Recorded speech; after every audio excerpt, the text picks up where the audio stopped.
Okay, I think we can start now. It's 11 o'clock in Finland and 10 o'clock in Central Europe. So welcome all to webinar. My name is Katarina, and together with Elsie, we will be your host today. The webinar will end officially at 11 o'clock Central European time and 12 o'clock in Finnish time. So we have 60 minutes for the webinar.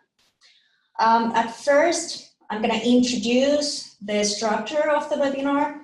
So I will start with a short introductory of who we are, and then I will introduce our colleagues from Bali office, and then move to our main topic, why study in Asia and what are the benefits.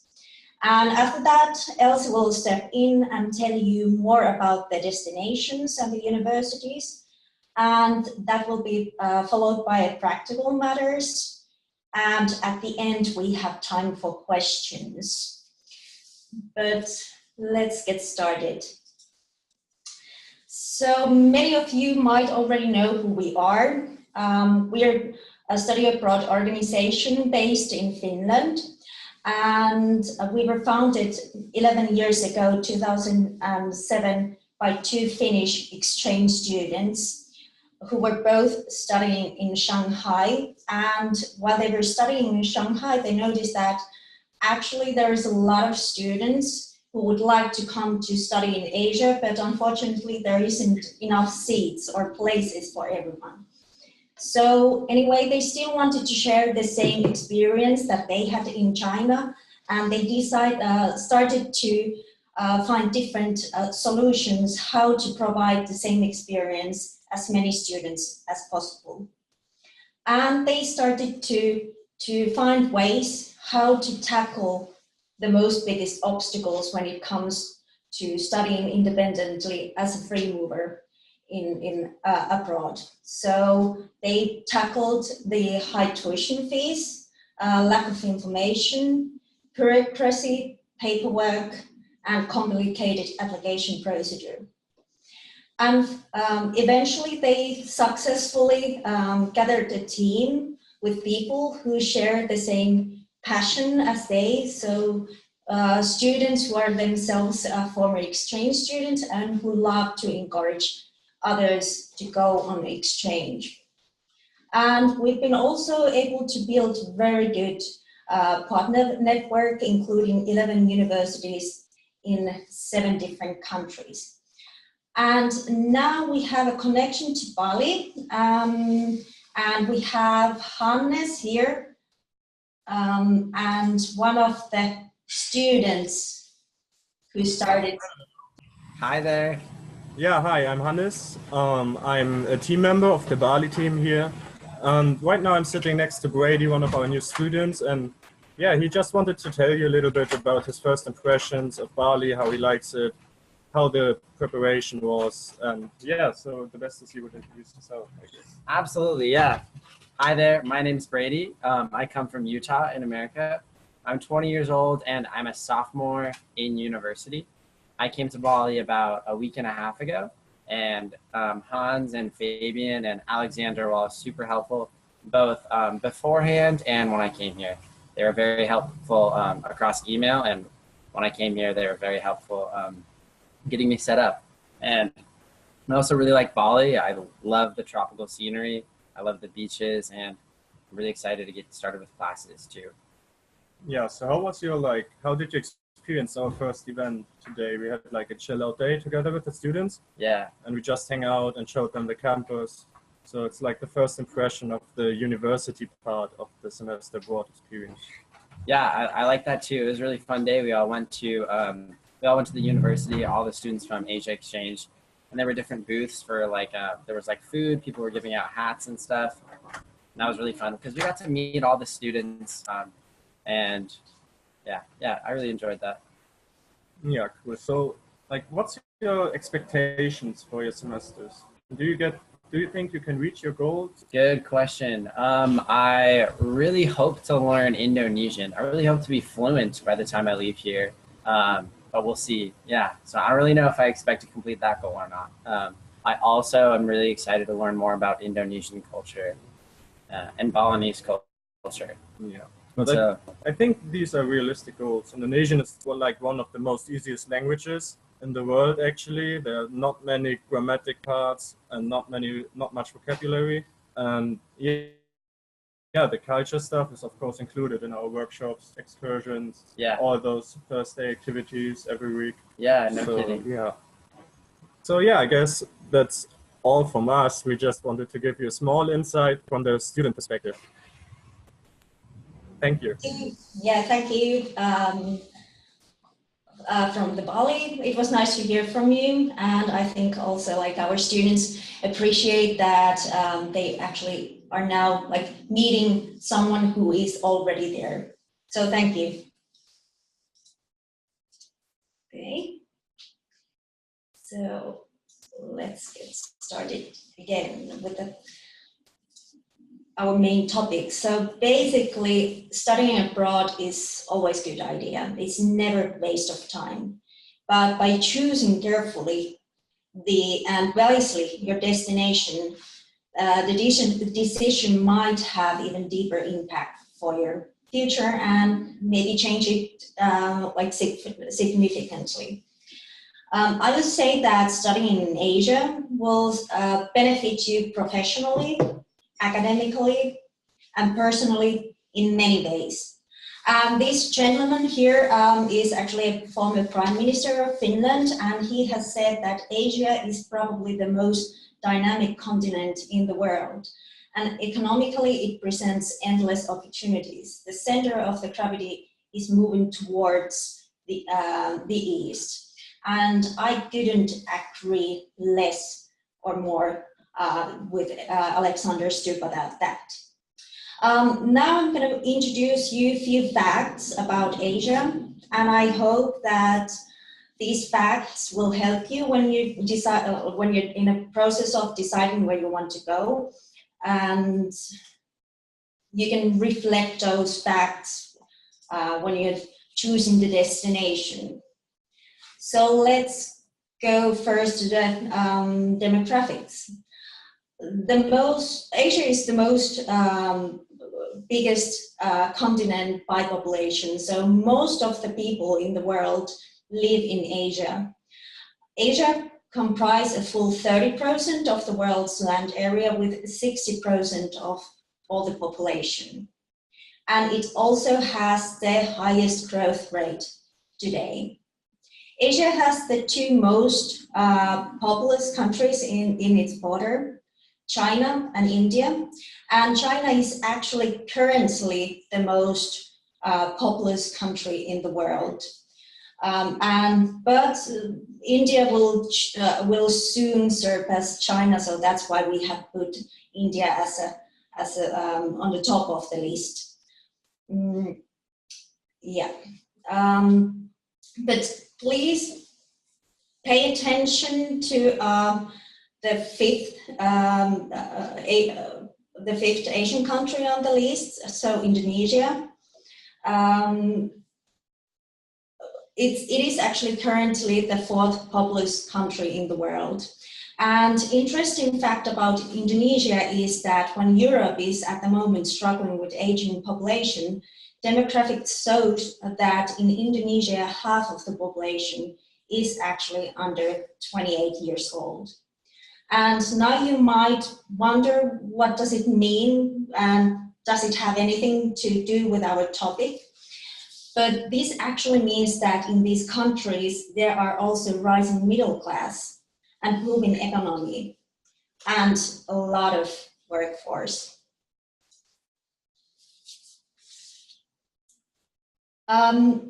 In 19th and 20th century, Western and European countries dominated global markets and economies. But during the last decades, the Asia has started to challenge West and gain good foothold in global markets. It has been estimated that in 12 years, the top 5 most powerful economies in the world will be China, United States, India, Japan, and Indonesia. So the focus is indeed moving to East. But how this will affect to us the people who live in Western countries? Well, the demand of people who have experience on Asia will grow, and employees with know-how and expertise on Asian markets, politics, cultures, languages will have a good foothold in job markets. And let's go to my favorite topics, the linguistics. Since English is the lingua franca, people tend to believe that English is the most spoken language in the world, but it isn't. Mandarin Chinese is the most spoken language in the world. Language skills have important role in international work communities and networks. It is beneficial for students and for people to know also another big language than the typical European languages. And learning languages, it's not just learning vocabulary and grammar, it's also a tool for communication, and it has deeper meaning to learn the culture and the society and understand the traditions and the phenomena of the destination country. And I'm not now saying that you need to master perfectly a new exotic language. Even the basics are enough. And when you learn a new language and the basics, the things that you learn first are mainly like really simple conversations, how to treat people, how to ask directions, and most of all, how to count numbers. And for example, to understand the culture better by even knowing the basics of the language, I have here Chinese tradition as an example to show how like even understanding a little bit can change or can make you understand the culture better.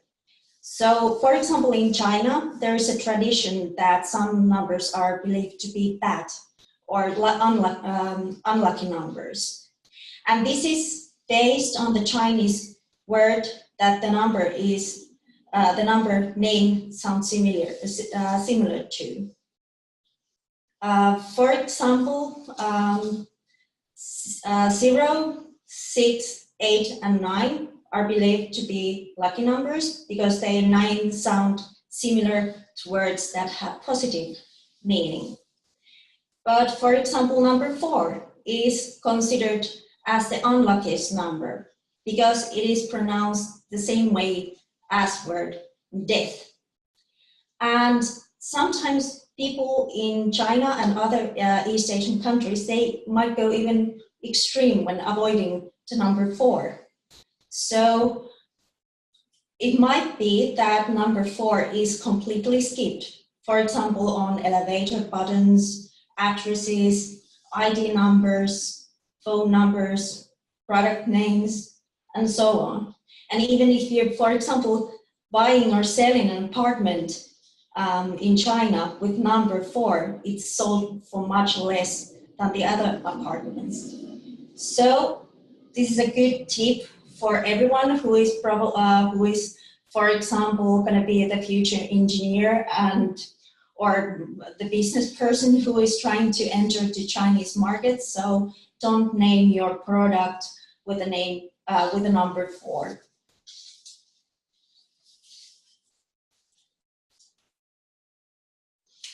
And the higher education. Economical success stories wouldn't be possible without good education. And it is said that nations with more educated populations see their economies grow faster than those with less educated workers. The growth depends on knowledge and skills. And this is actually shown quite widely in Asia. The countries, Asian countries invest a lot of money to higher education, and as an example, Malaysia, they invest 7% of the annual budget for higher education. And it's also shown in the rankings. Many Asian universities, they do a very good job in international university rankings. And here I have as a summary the reasons why you should consider why studying in Asia is very beneficial for you. So first, the booming economies that we were talking about. Also the opportunity to learn a new language and also learn the new culture and experience it. It also gives you tools to how to become an expert on Asia and Asian countries and markets. And when you go to study as far as Asia, it really grows you as a person. You don't have your families and friends nearby, so it's really you grow as a person and you get more self-confidence. It's also you get a nice networks and good friends from all over the world. And what is best about Asia is really easy to travel and see the world and different countries as well. And what I especially love about Asia is that it's extremely affordable. The living costs, with basically the same amount that you spend in your home country, you can live a nice and luxurious life in most of the Asian countries. It's also really good value for your future career. So it's really nice asset in your CV if you have studied abroad in Asia. And of course, it is a once in a lifetime experience. So basically, when you're now a student, it is the best possible time to go to live for a few months in Asia and in paradise cities or the big paradise islands or in the big mega cities. And I have here a question for you. So we have here a poll. I would like you to take part to it. So the question is, which destination interests you the most? And here are our destinations. So South Korea, China, Taiwan, Malaysia, Indonesia, and our latest destination, New Zealand. China is probably the most interesting. Nobody for Taiwan or Indonesia. Oh no.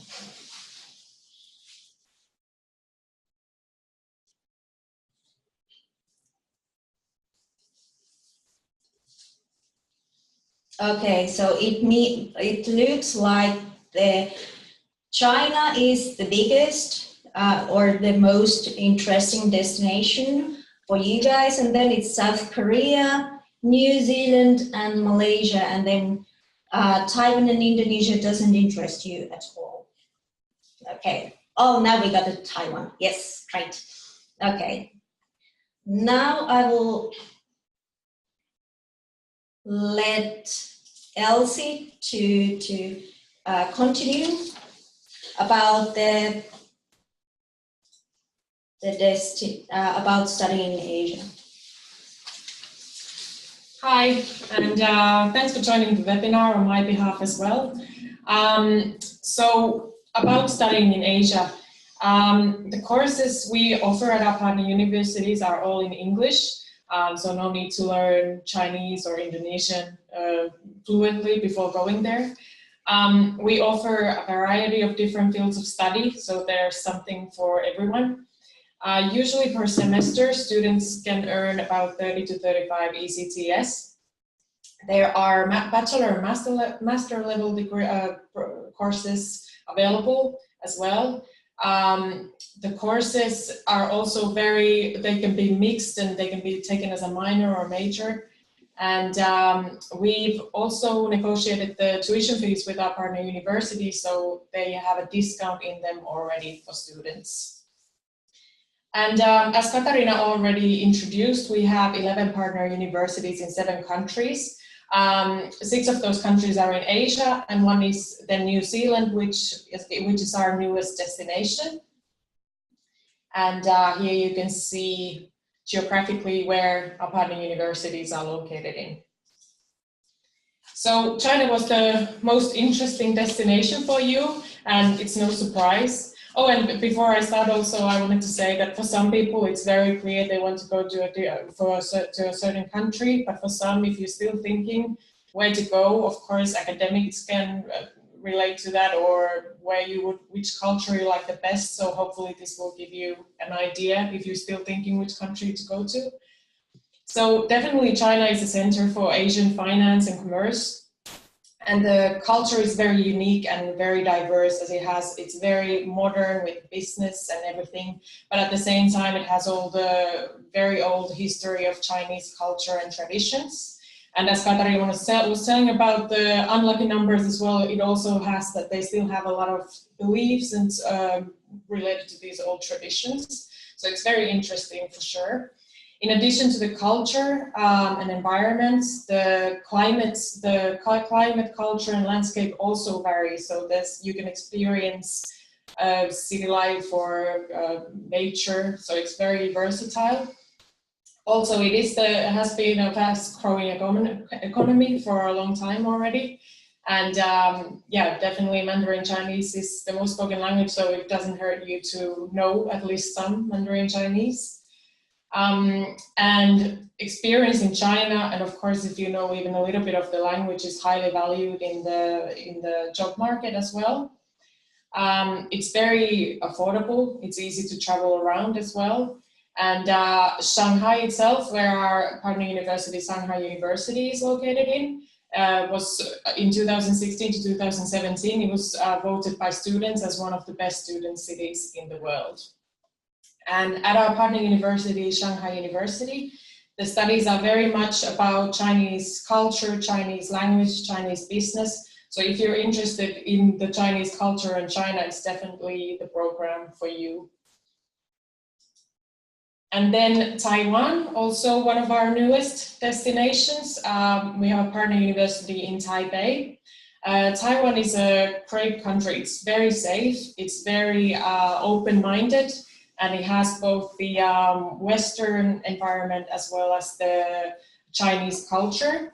So in that sense also, it's a very nice mix of ancient traditions and modern progress, much like China. The education system is of very high quality. And it has both high-tech industry, and it's also economically a successful society. The people are very friendly, and they're always there to help you. Our colleague is actually at the moment in Taipei, and she was just telling us her greetings that even though everybody's busy there, they're still helping her very much and answering all her questions. And yeah, this is what we've heard from people who have been in Taiwan repeatedly, that people are very friendly and open-minded there. Then South Korea, which is a very popular destination for sure. They have world-class education, and they've been #1 in the PISA rankings. Seoul is one of the top student cities. It's a little bit pricier, but still very affordable. And for example, food is still very cheap and going around as well. It's famous for many things, such as K-pop and esports. And yeah, like I said about the food as well, for students, the food is amazing, it's cheap, and it's tasty, and it's convenient. And our partner university there, Hankook University of Foreign Studies, has actually 2 campuses available for international students. And they're very strong, for example, in language studies. But you can study lots of different fields of study there, for example, engineering or social sciences or international relations. And then Thailand, there we actually have 4 partner universities, out of which 3 are in Bangkok and 1 is in Phuket. And it's one of the most visited tourist destinations, which speaks for why it's such a good country to be in and visit and study there. It's very easy for Western students, especially as a student, to go there. And if you've not been abroad much, it's quite easy to get into the culture and the environment. It's also, the nature there is also very amazing. There's mountains and oceans and islands and rainforests. And for example, you can experience the big city, or you can go to these amazing islands and beaches. And it's very, very affordable, and it's also easy to travel around. And as we have 4 partner universities there, there's of course lots of different fields of study available, and a lot of selection. Then Malaysia, as Katarina already mentioned, they've made huge investments in higher education, and it's actually very good for students to go there, as they primarily speak English, and as the classes are also the local students also participate in the classes, which are all held in English because of this as well. And it's a real melting pot of cultures, and it's actually the most affordable megacity in Asia. And it's definitely that kind of city life if you're looking for that. And the great thing about our partner university, University Putra Malaysia, is that they have a lot of because everything is taught in English, all the faculties and the studies in those are open for international students as well. Then Indonesia, we have 2 partner universities there. Yes, it's also growing a lot, and the language is very 6th most spoken language in the world. And in Indonesia, there's an endless opportunity of activities and opportunities. And living there can be quite nice. A lot of students decide to stay as a group in a villa with a swimming pool. Of course, you can opt for something more local as well, but that's definitely interesting for many students. Living costs are cheap there as well. It's easy to travel around, and also the nature is very versatile. So again, there's the jungles and volcanoes and beaches and islands. And it's a mixture of cultures as well. And there's a lot of, they have a lot of rituals and everything happening almost every week, or at least every month. So it's nice to see that there as well. And then our newest destination is in New Zealand, an institution called IPU New Zealand. And I guess New Zealand, at least everybody knows it from The Lord of the Rings. It's one of the safest countries in the world. And the benefit, of course, that also is that it's a native English-speaking country. And so it's definitely a chance to improve your English language skills while studying there. And then it's known for its amazing environment and nature. So it's definitely an outdoor lover's paradise. There's a lot of the Maori culture is very interesting, and it's very much alive. And there's also, people are very friendly towards international visitors. And it's of course a chance to then just travel to Australia or in New Zealand, or then to the very exotic islands nearby like Fiji and Tonga and Cook Islands.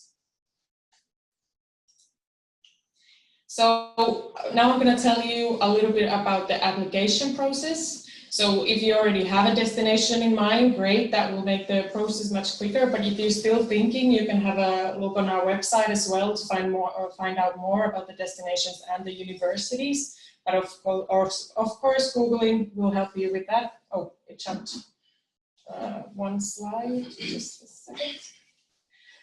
And once you know your destination, you go to our website and you go to the university you're interested in, and then you can find the application form which you will fill out, and you need to attach the required documents, and then you just send it to us and we will review it. And we always confirm the placement within a week of receiving your application. And after that, we will send your application to university, who will prepare all the necessary documents. And before the semester, you will get a lot of information from us about how to settle in, how to arrive. And we, of course, help you with any questions or anything. We will then also send you the necessary documents, for example, for your visa from the university. So you don't have to be in contact with the university yourself. We will be there to help you with the communication in that as well. And once you have your visa and your flights and you're ready to go, then it's just a great experience after that. So before the study program, so like I said, we are the middleman between the student and the university. So we will deal with the paperwork, and we will also help you if you're still deciding on the destination or looking at where you can study courses that are suitable for you. We can help you with that as well. We help with anything related to the pre-semester topics. And we, for example, send the acceptance letters, which are usually needed for the visa. And yeah, you will get lots of information about the destination as well. And then during the study program, we organize the orientations, or we are there with the partner universities as well. There are charity visits and company meetings and customer service and on-site representatives. And then after the study program, we will gather feedback from the experience, and if there's any improvement suggestions, we will also look at those and take care of those. And then we also send students their transcripts of records, or then directly to their home university if that's the case. So the benefits of going to Asia and using Asia Exchange, we have a very diverse selection of destinations. So there's a lot to choose from, and I would say that's something for everybody. We don't have any quotas in the program, so you can, if you left out of your home university's quota, you can still go through us. And like I said before, the tuition fees are very affordable and with the discounts, and the destinations are low expense. And you definitely save time and effort compared to, for example, if you decided to go on exchange alone without any support, as we help you with the paperwork from the university and we give you advice about the destination, country, and information. And yeah, this relates to also to having customer service by us, and we're all actually been on exchange ourselves, so we know what it's about, and we have a lot of Asia expertise here. You gain global know-how. It's very important, especially nowadays, but also for your individual self-development. It's a great experience. And it will help you in the job market as well, as international experience is very highly valued. If you want to, here are our social media channels. So if you want to have a look just for inspiration or just to gain more information, we have a lot of material there. So please have a look on YouTube. You can see interviews and you can see a little bit of the environment at each destination, and yeah, go and check it out. So now it's time for questions. Please use the Q&A button and not the chat button, so we will receive them. There are some questions already. So, are all the courses taught in English, or are these special courses for international students? Well, all the courses that we have, they're in English. There might be also some language courses. For example, in China, there is a Chinese language course, or in Thailand, there is a Thai language course, and in Indonesia as well. So you have the possibility to learn the local language as well, but mostly the courses are in English. So you don't need to worry about not knowing Thai before you go there.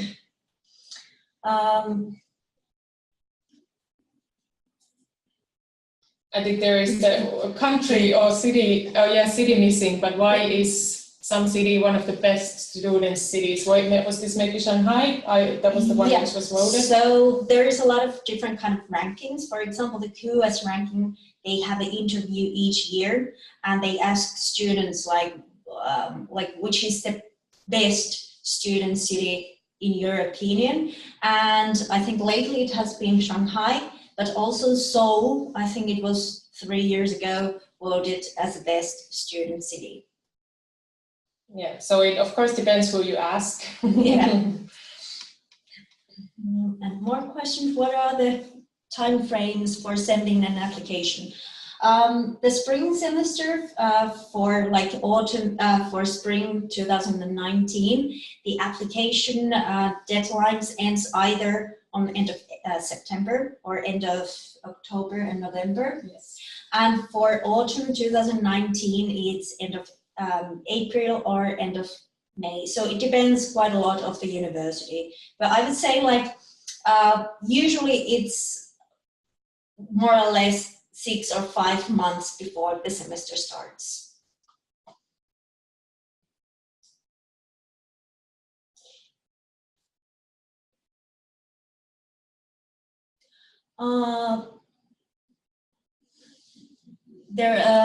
Neil said that is not what I meant. Are the languages taught in the local language, or are the English courses specially made for international students?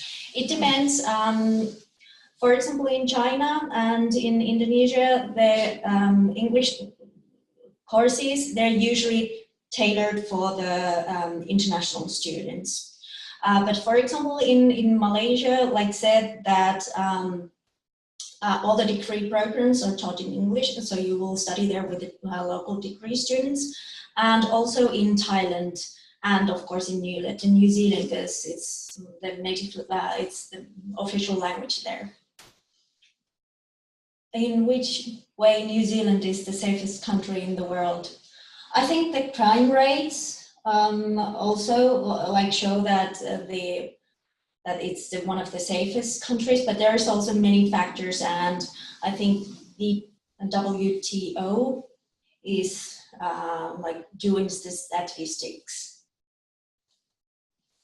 Any more questions? We have still plenty of time. Yes.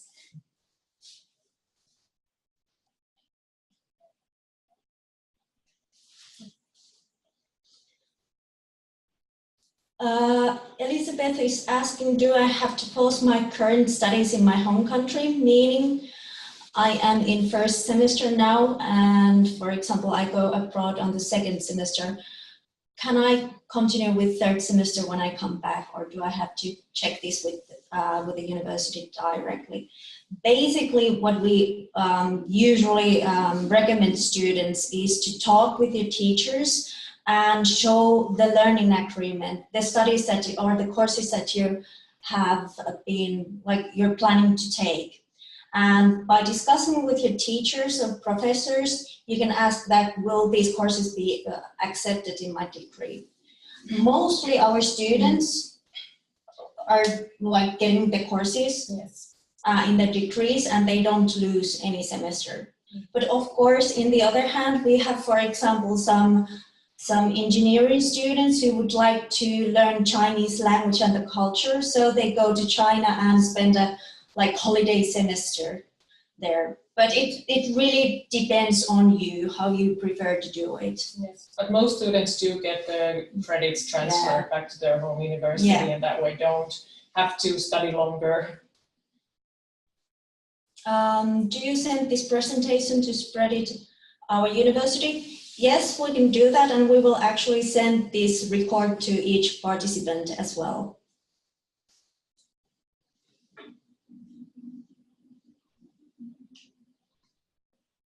Any more questions? I think there was one maybe in the chat. But... Ah, okay. Let's check here.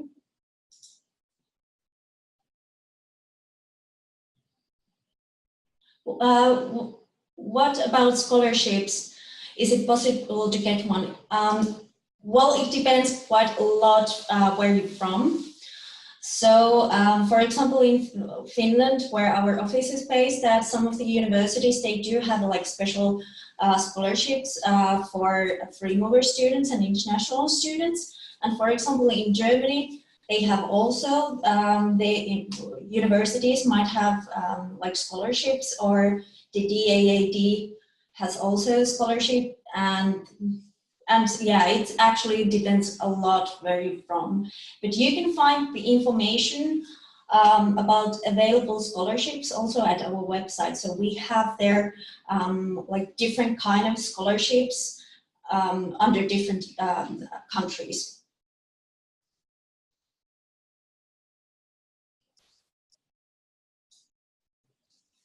How important are the grades? If you mean how important your grades are when you apply, well, of course they matter to us, but and our host universities, but we actually value more the motivation. So let's say if your grades are not as good as they might be, but if you write a really good motivation letter, we rank it higher than the grades. So I think like we want to give the same opportunity for all students.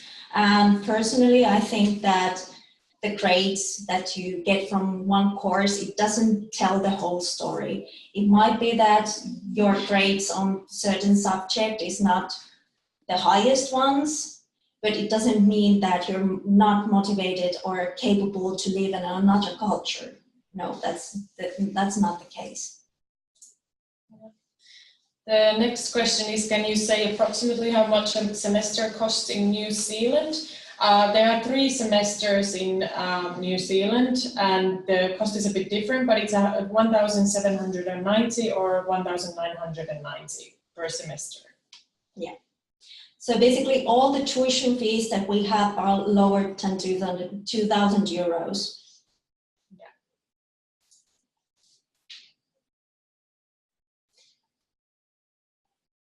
Was there a seminar not supposed to start in 20 minutes? I'm sorry, I don't recall that we have a seminar in 20 minutes. New question. Yeah. How much time does it take to prepare application for an exchange semester, and how does it work with finding housing? It honestly takes only a few minutes. You need only to do is to go to our website, fill the online application, attach few documents, such as motivation letter, your passport, and transcript of records. So quite basic documents. And after that, when you submit the application, it takes like at maximum 1 week that you will get the acceptance or hear whether you're accepted in the program or not. So it's very, very quickly. Yeah, very often it actually happens in just a couple of days. Yeah. So it is a very quick process. Yeah, I think the most demanding like procedure of the application thing is actually to collect the required documents. So, for example, please, when you're planning to apply, check that your passport is still valid. Yes. Yeah. And about the housing, we have different kind of housing options at our website. So, for example, for bigger cities such as like Shanghai, Taipei, and Seoul, students usually stay at the student dormitory because I would say it's rather easy to rent it, and they're a bit cheaper because these cities there might be that the rents are a bit higher. So usually our students stay in the dormitories, but in Malaysia and in Thailand and Indonesia, our students prefer to stay in villas. So we share information about the different kind of options, and also the real estate agents. And we also share a link to a Facebook group for students going to that university that semester, and very often students find other students there to rent a villa with, or then when they meet the other students at the orientation, they find people who they'd like to stay with. So there's a lot of different ways to find housing. Yeah, but I have to say that nobody, like we've never had a student who haven't found any place to stay, so don't worry about that. I'm certain that everybody finds the place where to stay during their semester. And there's a question, how is Asia Exchange financed? We're financed by our host universities. So basically, they finance us for sending them the students.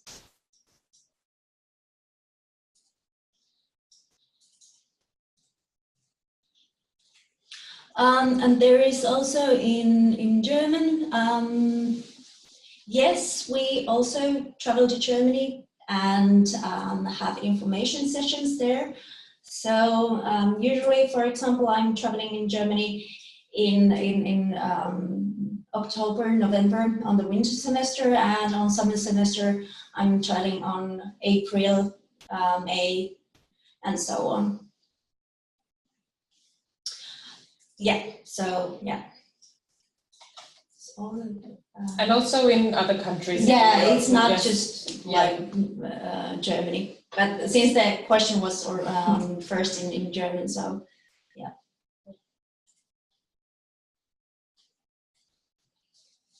We still have a lot of time for the questions.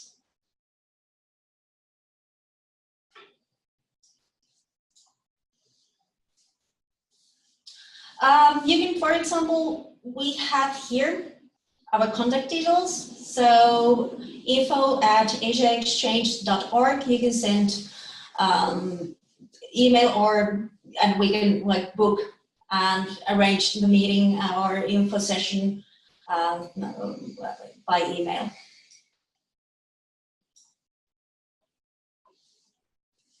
And if you don't have any questions right now, you can always email us at that address.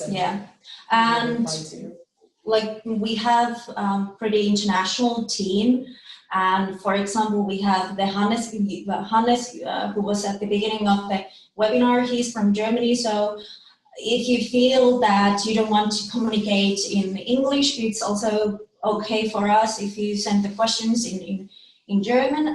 We also have French speakers. Swedish, Finnish. So, but with the English, everybody understands English. And we also have people who understand a bit Bahasa Indonesia and also Chinese. So we're quite multilingual here.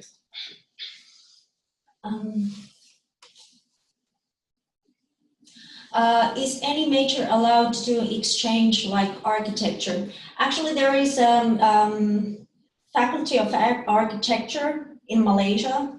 So I would recommend you to check that from Malaysia. Yeah. And they have quite nice courses. So of course it's a bit different than in Europe. For example, there are courses how to build like buildings which are earthquake proof and so on. So it's really different also from what we have used and learned here in Europe. And it again also depends on the university or your home university a little bit, because for example, sometimes engineering students can study something completely else than engineering, but it really depends on the home university whether they want you to study exactly engineering courses or whether you can take something else as well with it. But we do offer a lot of fields of study and courses. So there's engineering, architecture, business, languages, tourism. So we have currently 70 different fields of studies at our partner universities. So I'm pretty certain that there is like something for everyone.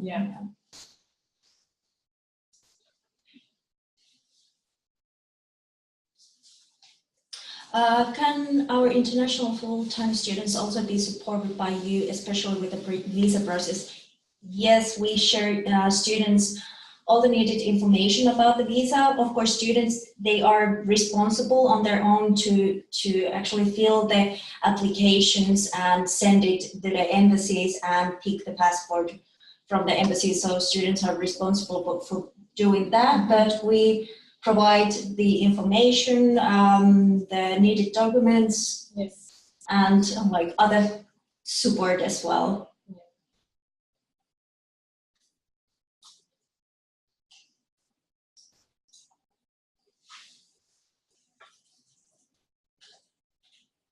But for home universities before the semester, it is actually quite easy because we help them with the course selections, we help them with the visa process, we help them with the housing. So home universities don't have to do much else except for to go through the courses that the students want to take and see if those can be transferred.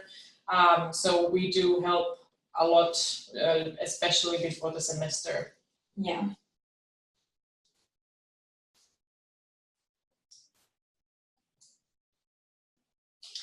Are internships also in your portfolio? We have few internships available. For example, we have each year in Bali, interns helping our permanent staff there. So we have a couple of internships available each year. Yeah.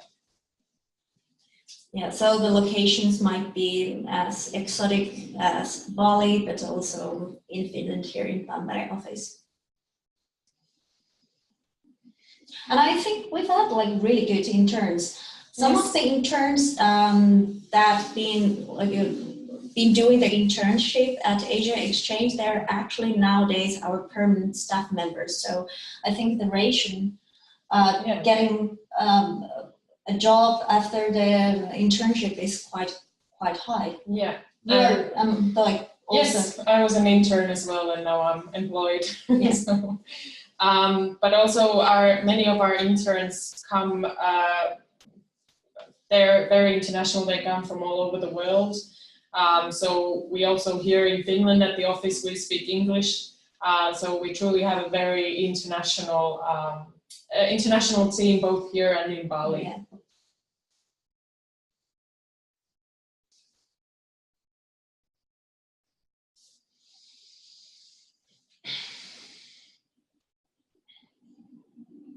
Since we're waiting other questions, Elsie, what would be your choice, like destination, where to go? I think Taiwan. Okay. That I haven't been there yet, but it sounds everybody is saying such good things about it. Yeah, and it seems very, very interesting. Yeah, so yeah. I would go to Taipei. For sure. And I think it's one of the most liberal countries or destinations in Asia. So, I think that would be actually a really good choice. Yeah. How about you? It's hard to tell. I'm a huge fan of Thai food. So my choice would be probably Thailand. I've been in Phuket at the PSU University, and they treated me so well that I just didn't want to leave. But also I think Bangkok is really exciting city. It's like there is a new adventure waiting for you, like every other corner. So I think that will be great as well. But also South Korea, and especially the university, the Hanguk University of Foreign Studies, since they teach so many languages, and I have like really huge passion of foreign languages. So that would be something that would fit my study background very well.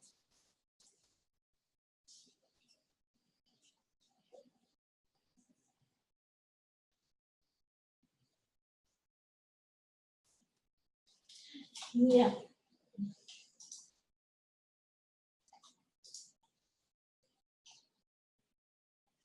We still have about 5 minutes if anything comes up.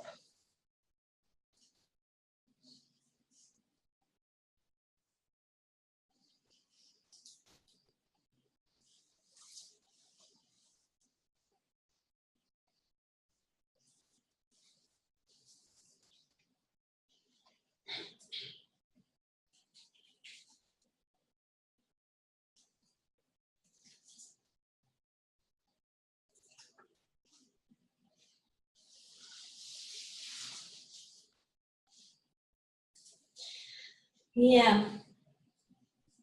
And like I said, this will be recorded, so we will send the video for all the participants, and you can share it if you want for your friends and colleagues. And yeah. Yeah, and also it's you can find a lot of information on our website. So we have all the courses listed there. We have the course syllabi, we have the semester dates. You can find pretty much everything there.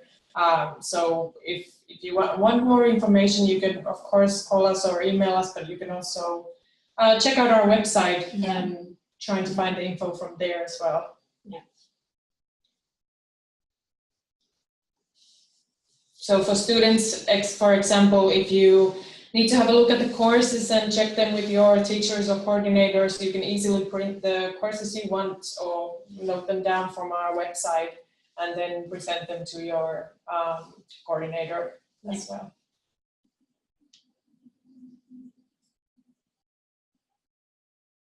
And there is also a website where you can find previous students' contact information, those who have volunteered to help new students. So if you want to ask somebody who's lived there and done a semester via Asia Exchange, that's also possible. And there's lots of stories and tips and tricks and news in the blog section as well, a lot of useful information. Yeah, and about our blog, I would say, like, if you're interested about the cultures, please go to check our blog, because we try to share information about our destinations that probably you couldn't find from our website. So basically the cultural things and so on. So please check the blog as well. And of course, if you want to get inspired, I really truly recommend our Instagram. So if you want to take a look, like how is life, for example, in Taiwan or in Phuket. So there is a lot of Instagram pictures from our students, so you can actually see how they live their life there. Yeah.